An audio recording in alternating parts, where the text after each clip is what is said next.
আমি নিইনি ডিসিশনটা আমার বাবা নিয়েছে। আমি এখনো আমি বলতে পারি গৃহপালিত দেখেছেন ছেলে।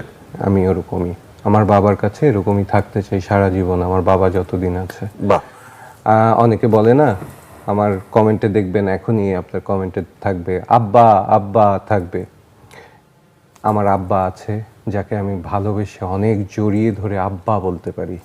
সবার বাবা থাক সেটাই চাই, কিন্তু আমি আমার আব্বার সব কথা শুনি। তখন বলেছিল চলে যাও আমেরিকা। অসাধারণ। আমি নিইনি ডিসিশনটা আমার বাবা নিয়েছে। আমি এখনো আমি বলতে পারি গৃহপালিত দেখেছেন ছেলে। আমি ওরকমই আমার বাবার কাছে এরকমই থাকতে চাই সারা জীবন আমার বাবা যতদিন আছে। বাহ। অনেকে বলে না আমার কমেন্টে দেখবেন এখনই আপনার কমেন্টে থাকবে আব্বা আব্বা থাকবে। আমার আব্বা আছে যাকে আমি ভালোবেসে অনেক জড়িয়ে ধরে আব্বা বলতে পারি। সবার বাবা থাক সেটাই চাই, কিন্তু আমি আমার আব্বার সব কথা শুনি। তখন বলেছিল চলে যাও আমেরিকা। অসাধারণ।